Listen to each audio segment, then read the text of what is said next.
Hello, everyone, and welcome back to the Star Wars Stuff Podcast. My name is David. And my name is James. And yeah, this is where we talk about all things Star Wars.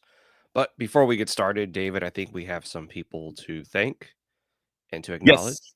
Yes, for sure. Our top tier Patreon supporters: Darth Ace 1, Liam McCallan, Chris Simpson, Kevin Leininger, Deb McCaffrey, Drew Peters, Zach Netzel, Maya Morris, Mankata Tala, Adam Haber, Brad Mackey, Front Row King, and Darth Beard. Also, special shout outs to Tim Seitz on Facebook, who is our resident meme lord out there. Also, I want to give a happy birthday shout out to Jim Udenberg, who was our very first logo designer for the podcast. And he lives across the pond now, and he's a big Vikings fan. And he's an awesome makeup special effects artist out there. So yeah, I just want to give a shout out to him. His birthday was last week, but we kind of forgot on the last podcast. So the last podcast we did, we had some audio issues. Hopefully we don't have them now. Hopefully we've rectified them and have discovered why we were having the issues. So this is going to kind of be a redo podcast in a way. If you want to see that original podcast I did with Colin and Zach, you can go back out to YouTube and I'll put it on Patreon later on. But we have some new news that we want to talk about. And I think in particular, yes, new news. There's some Daisy Ridley stuff out there, and there's also a couple of Empire magazine covers for Andor. But before we get to that, I do want to talk about Legion Sabers here. So if you see the scroll at the bottom, if you're watching this on video, go to legionsabers.com for your next lightsaber, or your first lightsaber. We had that whole experience at SpaceCon. If you go to our Patreon site, you can see all the behind the scenes stuff. They want to work with us. So if you go to legionsabers.com, you'll get 15% off if you use the code STUFF at checkout. Plus, until Black Friday, you get an extra lightsaber in the mail when you make a purchase of $300 or over. So it's awesome. I got to personally check out the lightsabers as well as James, and we got to like bash them together. And I was freaking out James because I was using like all my strength to hit his saber, and he was like, "Oh my God, what are you doing?" I said, "No, it's cool. They won't break. These are combat sabers. They're heavy duty." And yeah, David was coming at me with everything, and I was convinced the blade was going to break off of mine. But after like 5 minutes, I was like, this is not breaking at all. And it's still, I mean, those lightsabers are amazing. And I really was hoping I could get that Kenobi one that I just kept holding the whole time. But I think I will now with our deal. But yeah, check them out. Awesome, style lightsabers. So cool. And they feel, and everyone we had like hold the lightsaber, they all felt, they were like, this feels like this is from the movie. Like this feels like this is what they had when they shot the movies. And it's pretty awesome. So yeah, be sure to check them out. Highly recommend them. Highly recommend them, yes. So the first story you want to talk about here are the Empire magazine covers. So we immediately get Krennic on the cover, which we all kind of knew he was in he was going to be in the season. He looks a little younger. What do you think? Yeah, it looks like they digitally de-aged him. At first, I thought it was just the promo pic for Rogue One, because I know he did a few standing like that. But no, it looks like he's slightly younger. It looks like they did some makeup and maybe some digital de-aging. Not much, because Ben Mendelsohn still looks amazing to this day. So yeah, I will admit, a little slightly younger, and it looks awesome. I like that they're not hiding Krennic. You know what I mean? Like they're not gonna make it a big reveal later on, and you know what I mean? They're just like, yeah, he's in it. Just yeah. So I like that they're not doing a whole mystery box approach to this. Yeah, that very first trailer that we got. When did we get that trailer? Was that London? Well, you saw it, not me, so it must have been London. Okay. So I guess it was in London. I can't remember anymore, but I mean, it was such a not great trailer because it was just people like looking, people like walking, people running. There's no special effects. There's no K2SO. There was no director credit, nothing. And it was a bit of a letdown, but we all kind of knew that, okay, they're just barely showing us hardly anything. And a couple of days ago, which was kind of an odd move after D23 Brazil. I don't know why they didn't show the footage there, but they gave us like a little snippet of Andor season 2, and we got to see a quick shot of K2SO on a bridge. We're assuming it's K2SO. It was a K2 droid. So, yeah, we're all expecting Alan Tudyk to return. But I don't know why they just didn't release that for the people in Brazil at D23. I don't know. Disney does weird things. So yeah. It's like, I mean, they've had a lot of footage for a while because this has been one of the delayed shows because of all the, I don't know, did the pandemic have anything to do with this or no? Not Or the was it just all the pandemic, strikes? but it was the strikes that really Yeah. affected this production. Yeah, and Mon Mothma there, I mean, such an underrated character. I'm so glad that they kind of brought her character to the forefront with the original actress that played her in Revenge of the Sith, and she does a fantastic job. You kind of wonder why this actress, I believe her name is Genevieve O'Reilly, right? I'm not getting it confused with all the other names. I know because the original is Carolyn Blackison, who played Mon Mothma in Return of the Jedi. But yeah, I mean, she looks very much like the original actress. And she did a fantastic job, man. And she was in London talking about Andor. And I just love that character and love how we got kind of like behind. It was almost like a behind the scenes look at that character in Andor and like her day to day mundane life with her husband and her kid. And we get to see all that minutia. I like that kind of stuff. And you really can't explore that stuff if you do a movie. You can only see this stuff on like a TV show. And I think Tony Gilroy has kind of done the job that I think that we were all kind of expecting with Andor and having it, having the wars in Star Wars really in the forefront. And what's really interesting about Mon Mothma was her character just shows up in Return of the Jedi, no explanation, no nothing. She just steps in front and starts giving the rundown of what the attack is going to be. Her and Akbar. And again, I always think it's funny how audiences back then just were like, "Oh, it's a new Star Wars character. Okay, cool." But if you were to do that now, people would be like, "Who is she? Where does she come from?" Like when Holdo came up in Last Jedi, everybody was like, Where was she this whole time? Why did she just pop up out of nowhere?" But back in 1983, Mon Mothma had we had no idea who she was before she showed up in Return of the Jedi. So it's really cool that we got to go back. And what was funny, I think you remember, David, was when they first showed her in Revenge of the Sith, it was instant. You immediately said, "That's Mon Mothma. Like, that's a young Mon Mothma. This is really cool." And then, of course, we're watching the movie and you're like, where's that scene that we all kind of saw pictures for? Yeah. And ultimately it got cut. And so then when Rogue One came out, it was so cool that she got to come back. And then, like we said, Andor, we really got to see more. And it's such a cool thing now to do that with a character that we were introduced to in 1983. And now, 40 years later, we're still finding out more about them. So it's pretty awesome. And we also got a second cover too, a more artistic version. Look at that. Yavin 4 there in the yeah, you got the pyramids there from the Guatemala location. And then you have, of course, the Rebel Alliance insignia. And I don't think we've ever quite seen the Death Star stuck in the logo like that before. No, never. Which is really cool. Oh man, this is exciting. And I recently just finished The Penguin on Max and I loved it.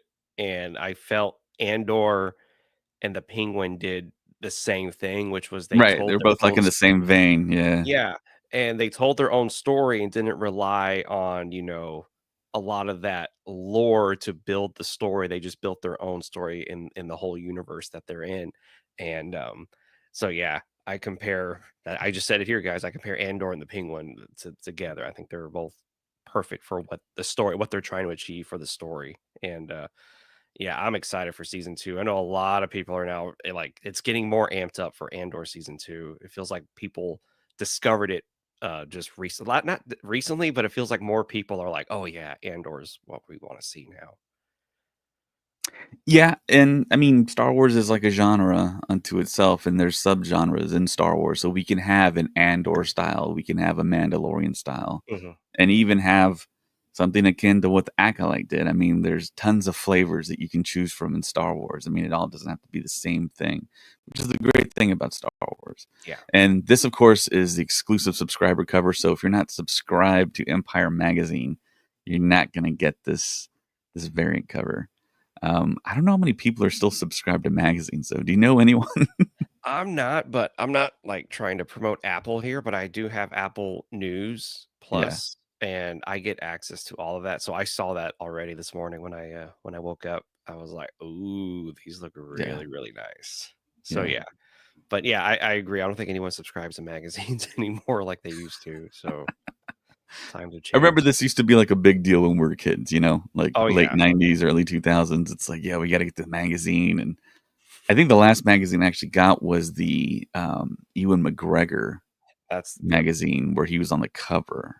And I don't think I've opened it yet. So who knows? I might have a totally different magazine in there. Who knows? But Yeah, I got the that was the last physical copy of Entertainment Weekly that was ever going to come out. yes, at Entertainment Weekly. Yes, yes.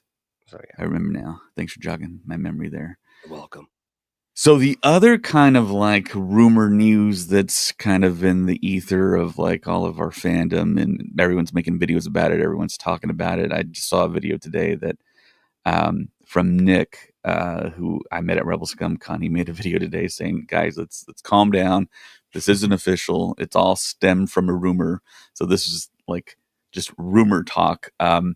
Several outlets have ran with it, and they say a source has confirmed that Daisy Ridley, Rey Skywalker, is their most coveted character at this moment and is going to appear in several films.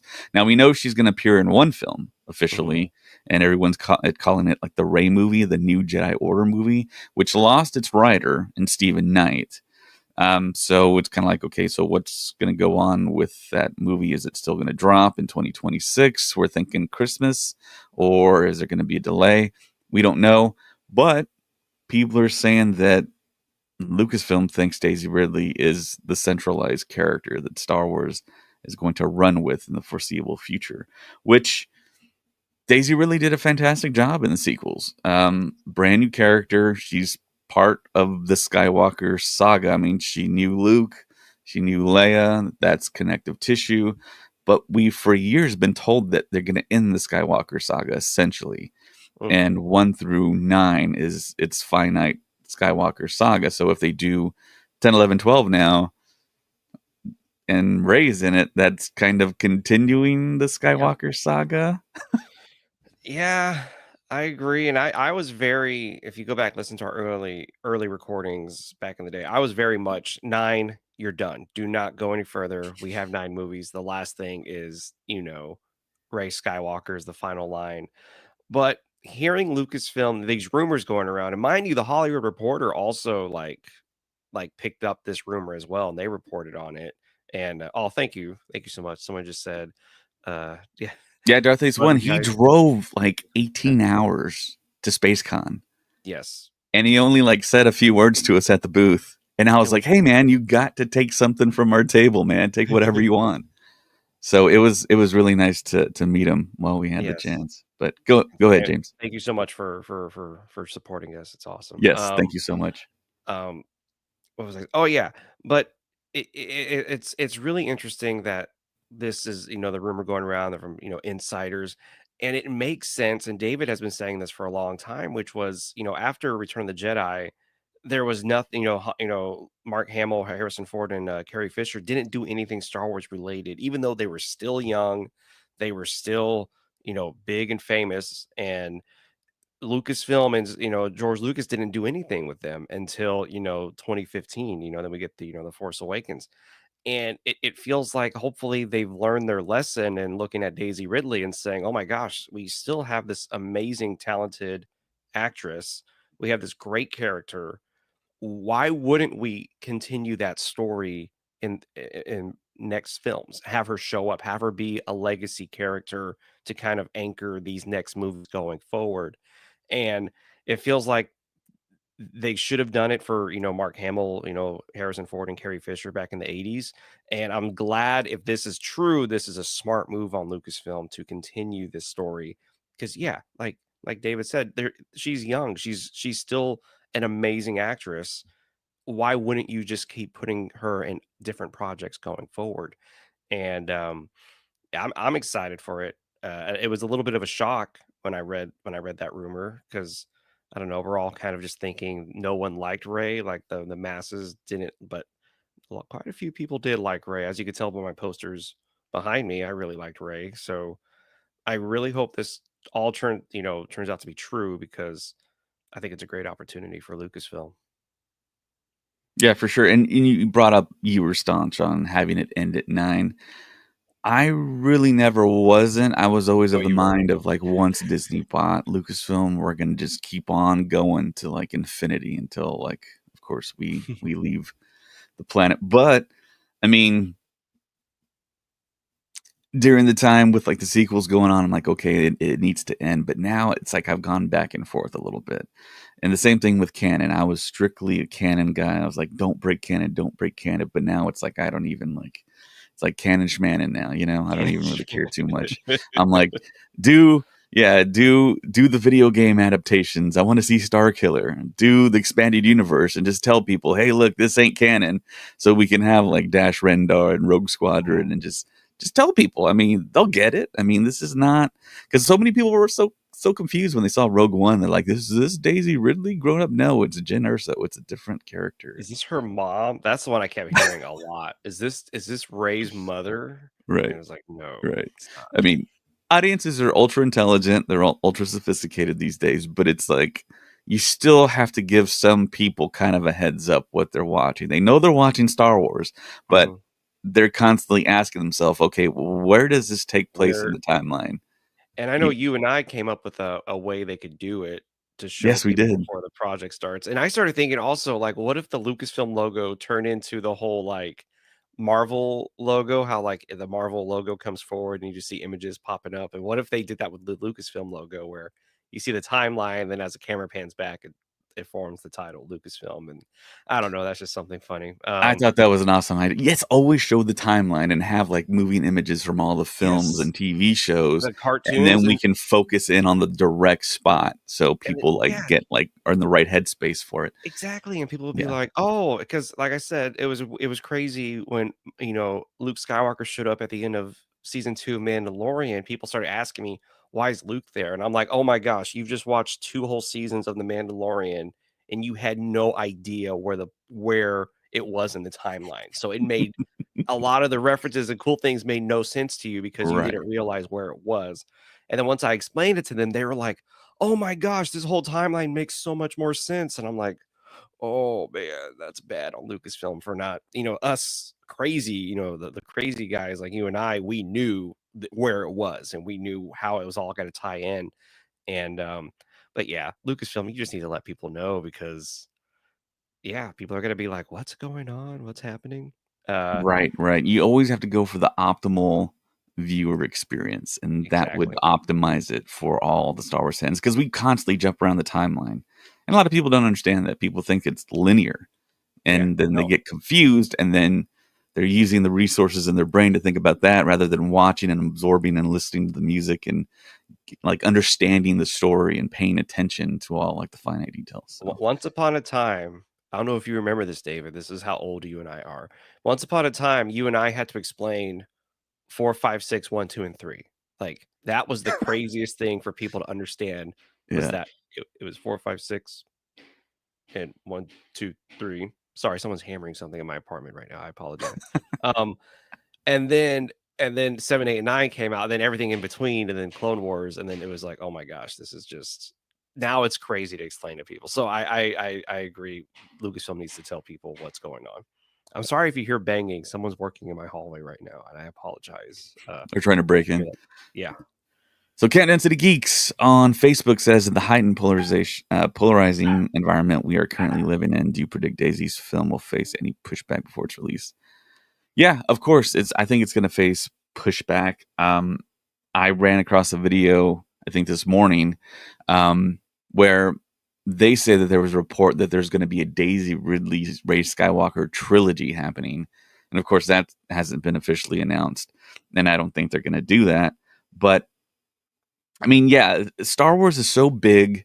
The fandom is so large for Star Wars. There's so many people on this planet. Everyone has an opinion. Everyone can have an opinion online due to the fact that the internet exists. And just about everyone is a Star Wars fan. Everyone has an opinion. Um, we like on the Star Wars Stuff podcast to be overall positive, look for the positive stuff. We always agree to disagree. I mean, some people love other stuff that other people don't. But I mean, you're always going to have the pushback. There's always going to be the hyper criticism. Even for something like Andor, I think there's criticism for that, even though I think universally, critically, it's held as one of the best things, or maybe the best thing that Lucasfilm has done under the Disney banner. So, I mean, there's always going to be that. You're always going to have people that are going to point back to the sequel trilogy and say that it's going to be more of that, which I don't think it is going to be more of the sequel trilogy in regards to like not having a plan. I think they're going to plan everything out. I mean, they've had years and years. Who knows what they've done in these past 6 years? It's not like they announce everything, and none of this stuff has actually been officially announced. And I've heard in the past that people have pitched different things, certain things, and that all could be in the works. And we just don't know as a public audience. We have no idea what they're working on. Stuff leaks. Sometimes stuff doesn't leak. I mean, you never know. So that's just kind of the way it is. And yeah, that's from Countdown City Geeks. Of course, check them out. They are very generous in allowing us to share their booth at SpaceCon. And yeah, it was a lot of fun. A lot of fun. Oh, yeah. And hopefully next SpaceCon will have the same setup. I'm not quite sure, but it would be great. That next SpaceCon is next year. We're not quite sure what the time, what month it's going to drop, but I'll be there for sure. So the next thing that we kind of want to talk about here, the new trilogy. So Simon Kinberg, essentially, and this isn't official either. So this maybe you can take this with maybe more than a grain of salt, but it looks like Simon Kinberg is working on a trilogy. And we've all been here before with Rian Johnson. Rian Johnson was given a trilogy back in 2017 or was it 2016, 2017? It was 2017, right when The Last Jedi was coming out. They announced. Yeah, right. I mean, because Rian Johnson came under budget before schedule, and Kathleen Kennedy loved him apparently, and said, "Hey, you could have a trilogy." And who knows how much work Rian Johnson has done on the trilogy, or if it's ever going to come out, because we all know that Rian Johnson is ultra successful in his own franchise. Knives Out was given millions and millions of dollars. He's kind of at the point where he can do whatever he wants. So if he still wants to come back to the Star Wars universe and uphold the promise of doing a trilogy with new characters, new worlds, new setting, new timeline, all that above, all that stuff, it's a lot of work, man. It's a lot of time. It's a lot of effort. If he does 3 movies, that's going to consume like 10 years of his life right there, I think. Yeah. If he wants to do it properly, the traditional way, tons of research, tons of design, a lot of creativity. Part of the rumor was that he would write and direct the first movie, and then he would George Lucas it, and then just hand off the second and third movie to other directors. And but the story, he would already have the story completely written and everything. So if he does it that way, he might still be able to do his projects in between. But I don't know though. But yeah, you're right. It takes a lot of work, which is why George Lucas was also, when the talk was about doing 7, 8, and 9, he said that's going to be 10 years of my life, right, just on Star Wars. It's a commitment. And when did the first Knives Out come out? That was in 18, 20? Must have been 2018. And so yeah, I don't know, man. But I mean, the luxury with Knives Out is there's not a lot of CGI. You know, there's not a lot of post. Nope. And the second one, the glass onion, and then the dome, and then which, by the way, love that movie. And apparently Josh Brolin, Josh Brolin is going to be in the third one, and him and Rian Johnson would smoke cigars before going on a set in the mornings. So just shows you how cool Rian Johnson. I'm just kidding. Oh, and fun fact, Rian Johnson directed one of the highest rated television episodes on IMDb, which was Ozymandias on Breaking Bad. That was a great episode. That's considered one of the greatest television episodes, according to people in history. So yeah. Anyways, and James and I have both met Rian Johnson in person. Yes, on separate occasions, and it was Yeah. really cool. But Yeah. so yeah, this new trilogy again, it's one of those things where I heard about it. I know who Simon Kinberg is. I've seen his. You've seen it. Yeah. Everyone has seen his name on multiple things, comic book, regular movies, everywhere. Um, it again when I heard it, I just said, "We'll see." You know, like when they said he's gonna do a trilogy, I was like, "All right, we'll see what happens." I'll believe He's a it very hit when and miss guy. he is a very and the misses are pretty bad, what he Right. misses on. It's The not hits are like, really "Oh" great. I mean, yeah, super high highs, super low lows, which yes. is an odd thing. I Mhm. mean, every time I think about Simon Kinberg, I don't think about Star Wars. I think about X-Men Apocalypse, X-Men Dark Phoenix, and how Yeah. bad they were. That's what I think about. And I know Kinberg had producing credits, writing credits maybe on Rebels. Yeah, he had, Um, producing I think he did write a few episodes of Rebels as well, but yeah. yeah. But of course we all assume that's like Filoni's thing that he kind of primarily Mhm. captain. So yeah, Kim Bergs wrote. He helped out on Mr. and Mrs. Smith, one of the Triple X movies, the Vin Diesel series. Oh, yeah. Um, Classic. yeah, but also Fantastic Four. The Josh Trank, Yeah, Fantastic Four, which, of course, we found out later that the studio really, really just stepped in and messed that one up big yeah. I time. would really love to know what happened with Josh Trank in the whole Fantastic Four saga because I mean, it's almost like a Star Wars situation because you hear like wild rumors and then you hear Yep. people say, no, no, no, no, that really didn't happen. This is what happened. And it's like stuff all around, all across the board, man. So, yeah, Liam McCallion is watching us, one of our awesome Hello, Patreon members. Mysterious James. Oh, come on. I know, I've been very, very busy. I apologize. Go to our Patreon, Liam. Watch all the Patreon videos that James is actually doing. He's chronicling his Star Wars life on there. So I have check all fun. that That's out. so much fun to do, just to jump on and talk about Star Wars for a couple of minutes. It's great. Yeah. But yeah, like I said, we'll see about what if this Simon Kinberg trilogy actually does happen. And then the rumors are so crazy right now because there's rumors that are saying it's completely set apart from the original or from the Skywalker Right. saga. And there's Right. other ones saying, depending on how the first Ray movie is, it might be be another Ray trilogy. So it's like so all those rumors are going around. We So don't people know. think that Lucasfilm is playing it by the seat of their pants. If the Ray movie is good, Yes. that's going to be episode 10. Yeah.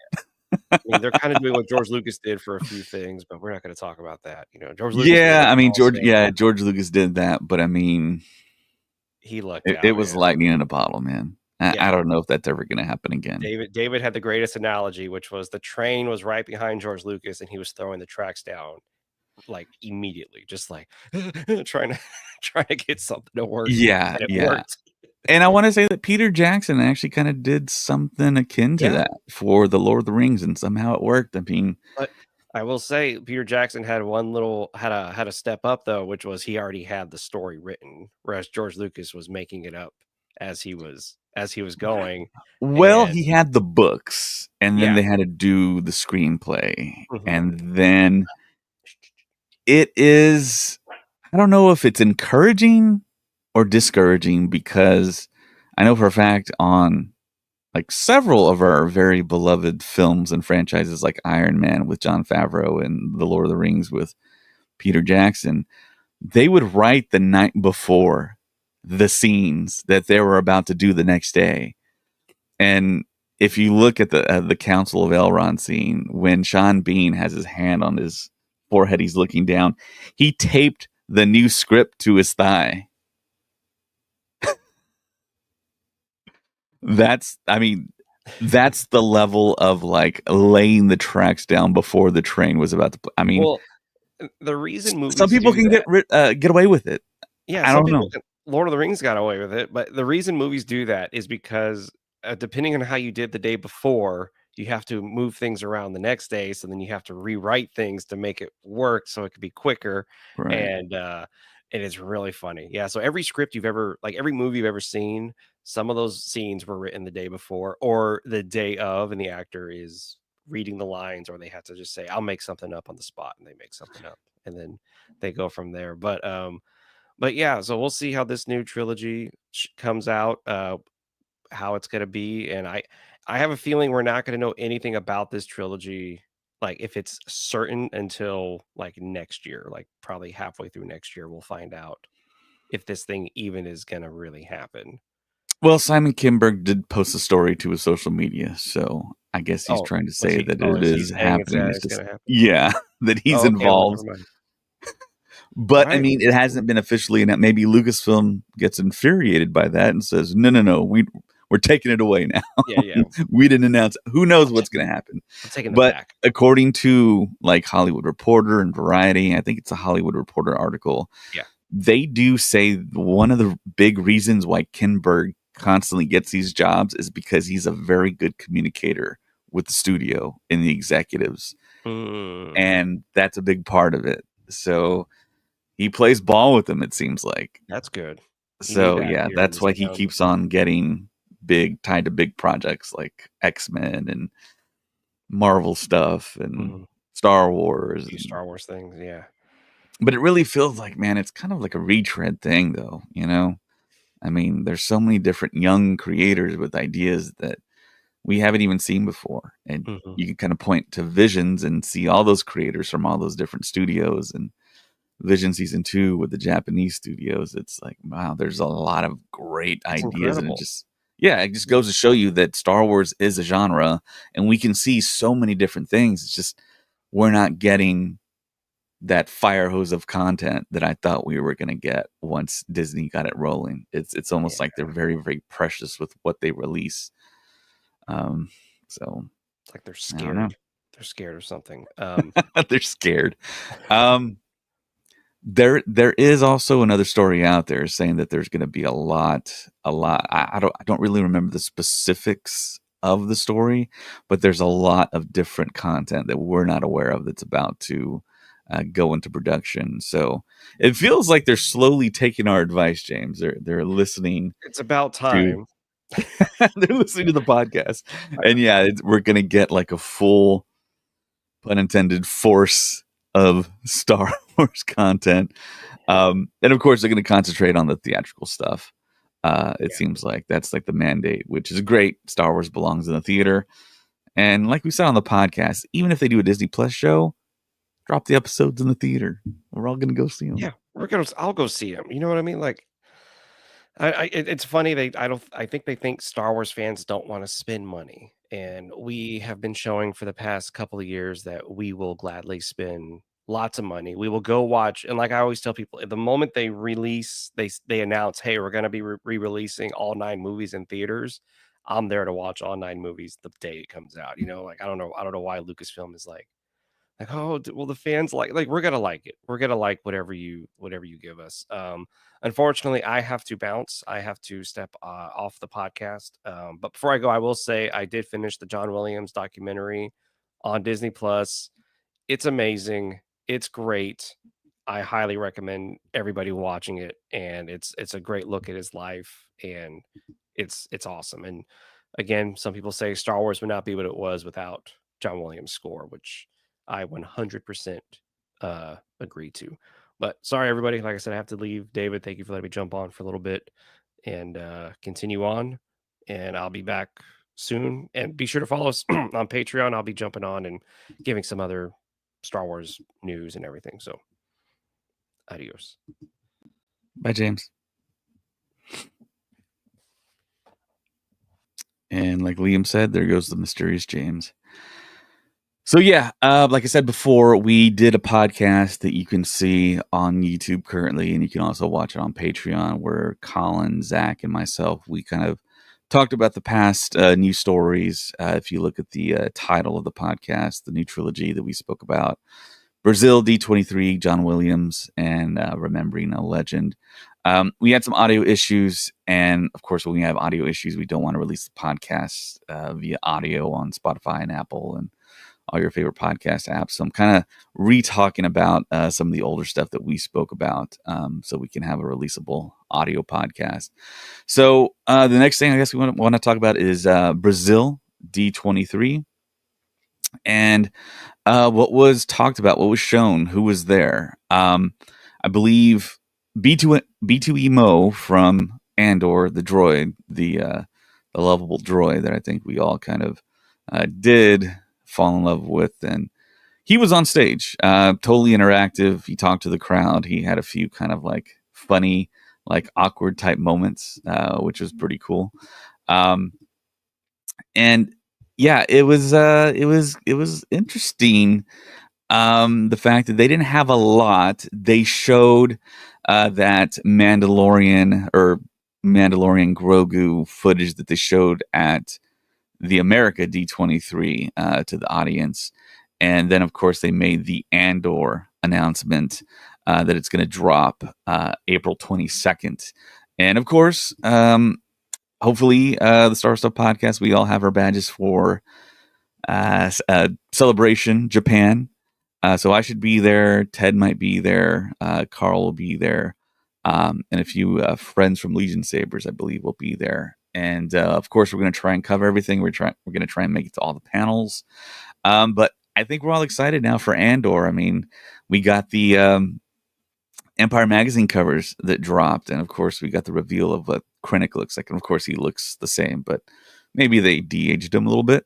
And of course, Alan Tudyk will be back, and we're going to get the every 4 episodes is a year in the life of Cassian and crew, leading up to the beginning shots of Rogue One. And what Diego Luna said back at Superhero Comic-Con in San Antonio is that once you finish the Andor series on Disney Plus, it'll recontextualize what we witnessed and experienced in Rogue One. So I think once I see the finale of season 2, the series finale, I think we're all going to want to watch Rogue One. Very much like when we saw Rogue One in theaters, everyone kind of felt like watching A New Hope in a way. And then everyone made the joke of, okay, well, we want a sequel to Rogue One. And everyone's like, yeah, it's episode 4, A New Hope, which it kind of is. But I would love to see the Bothan story when the many Bothans died, and have that as the Rogue sequel. And with that, I mean, it would essentially be another story told without lightsabers, with Bothan characters. And the thing about Bothans is we know what they look like in the expanded universe, but officially we don't know what they look like. So they could actually not be that particular species. If you've seen a Bothan, it kind of looks like a mixture of like a humanoid with kind of like a camel's face in a way, very hairy with big ears. Very interesting looking aliens, but to me, that's a big time slam dunk idea because you still tie it back with nostalgia, stuff we know. And there's another story that dropped about nostalgia in Star Wars. There were people talking about that we're running out of nostalgia for Star Wars, and I can't disagree with that more. There is so much more nostalgia we can tap into Star Wars that it's kind of ridiculous. You could go the rest of all of our lives and just only work with nostalgia in Star Wars. You can do the certain point of view books. You can redo that. You can do Lost Stars. That's all within the original trilogy. You could see the Death Star again. You could see Vader again. You could do the Vader series with Hayden while he's still young. You could do a what if thing with Ewan and Hayden. There's so much stuff to do with the nostalgia of Star Wars. But I wish we would get a nice mix, new and old, simultaneously running concurrently, maybe. So there's a lot of stuff to do in Star Wars. But going back to D23, not a lot of stuff for Star Wars, a lot of stuff for Marvel, but not really Star Wars per se. And we didn't even get a trailer. We mentioned before that, at the very beginning of the podcast, that there was like a little part of a Disney Plus promotional thing that they launched 2 days ago where we do get a scene of Cassian in a ship, and we also got a scene of a K2 droid, probably K2SO, on a bridge, and a little bit of, I think, of Bix in there. But yeah, not too much, but it looks like they're gonna kind of plant their flag in Brazil and do more Brazil stuff. We all know that CCXP is a big deal. It's kind of like their version of San Diego Comic-Con down there. But yeah, not a lot of stuff. I think they did talk about Skeleton Crew a bit, but nothing that I can remember really came too much about that. They had a picture of Jude Law. I think they showed some stills, but other than that, nothing too huge in regard to Star Wars. The other thing I want to talk about here is the John Williams documentary. It was fantastic, guys. If you haven't seen it, it's on Disney Plus. It's been there since November 1st, I believe. You have everyone from Steven Spielberg to George Lucas a bit, Ron Howard, Seth MacFarlane, all talking about the influence and just the spectacular career and how John Williams' music is just kind of like a part of our DNA, really. If you're a fan of pop culture in America and everything from America, I mean, his music is very, very much ingrained into our minds. And they did talk about the fact that when you listen to the very first notes of something that he composed, you know instantly it's John Williams, and you can identify the film that it's from. Growing up, I mean, I didn't know who John Williams was because when I was a kid, I didn't know anything about film scores, but the music resonated, stuck with me. And then once you grow up and you learn about John Williams, it's an incredible thing, man. One guy produced all this iconic music from Jaws to Close Encounters of the Third Kind. Star Wars, of course, Harry Potter, Jurassic Park, Schindler's List, the music for the Olympics, Superman, which is I mean, one piece of music that he composed, that he created, could sustain a film composer's career for the rest of his life, and he has so much that he's given us. I really love that they went back and started from the beginning, and there's a couple of pictures I have of him as a little boy, and it's incredible to see these pictures because it's like if you were to see this kid, you wouldn't think that'd be John Williams, but yeah, that is John Williams as a kid. And Steven Spielberg referred to him as like a Shakespeare type character, and he looks a little Shakespearean in this picture here that I'm showing with the long hair and the facial hair and the glasses. But yeah, just an incredible life story. Fortunate for me and some of our podcast members that we got to see him live and in concert the first time in 2017 in Orlando. It was this huge surprise for the 40th panel. We camped out overnight. That's essentially where I met Colin for the first time. And they said on the Star Wars show, Andy and Anthony said, you don't want to miss this one.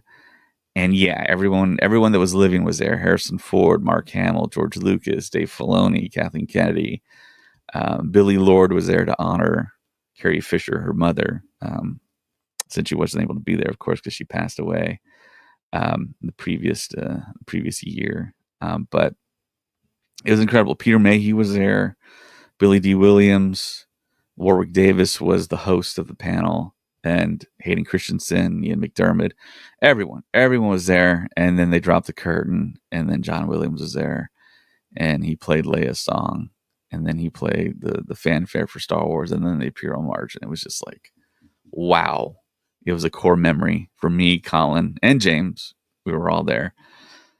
And then, of course, in 2022 in Anaheim, he lives in that area. He was there to play Obi-Wan's theme for the Obi-Wan show. And we got to see Harrison Ford on stage as well. And we kind of did the once-in-a-lifetime thing twice. We got to see him play again. One of our Patreon members, Adam, he was telling us he wants to go to the Hollywood Bowl and watch him live. That would be a dream come true. Of course, he's in his 90s, and he's still doing this stuff. He's still going strong. And don't know how much more time we have left with him. I mean, he's in his 90s, and how longer he's going to be conducting and being the maestro that he is, and just the incredible life that he's lived, and super humble. I mean, he's the greatest of all time. No one can touch him. No one's even close to his resume. But it's a really good documentary.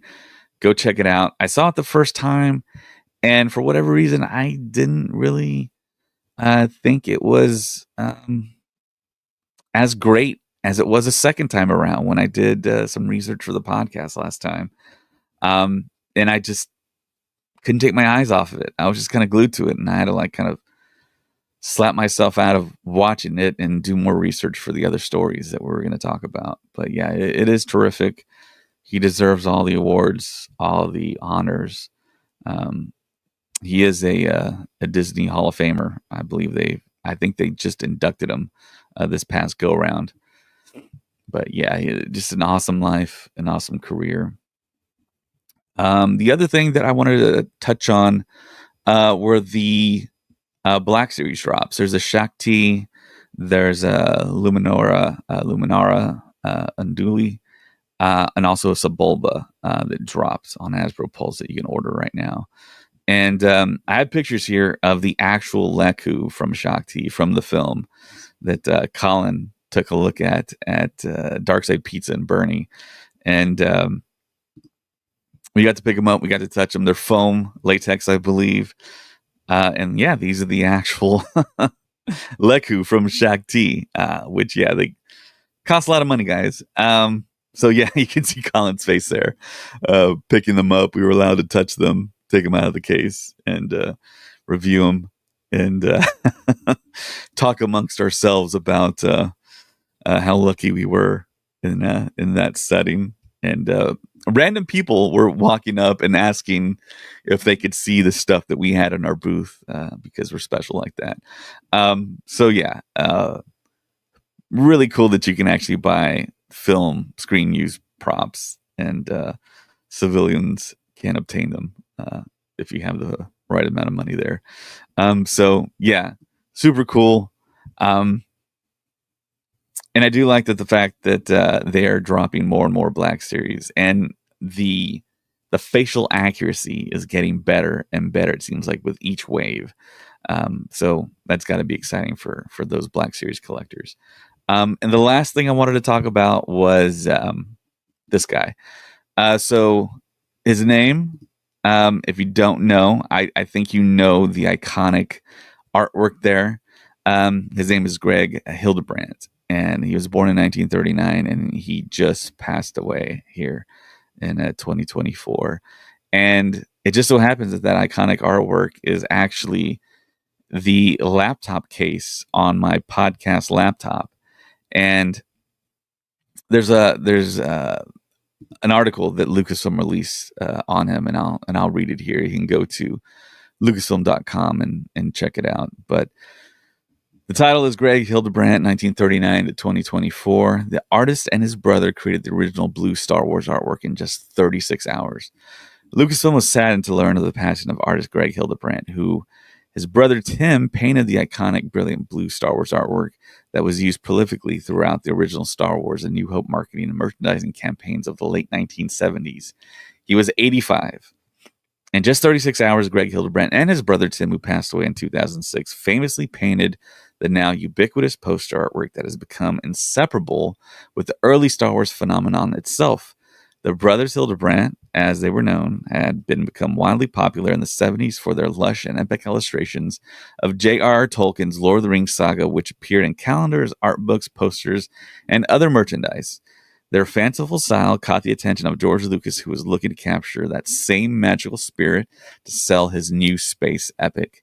While artist Tom Jung designed the familiar Luke and Leia posed before a looming Darth Vader, which would ultimately be used for the film's release poster, the Hildebrandt's version was the one widely circulated among fans and the media, appearing on t-shirts, buttons, pinup posters, and newspaper ads during the initial months of the campaign.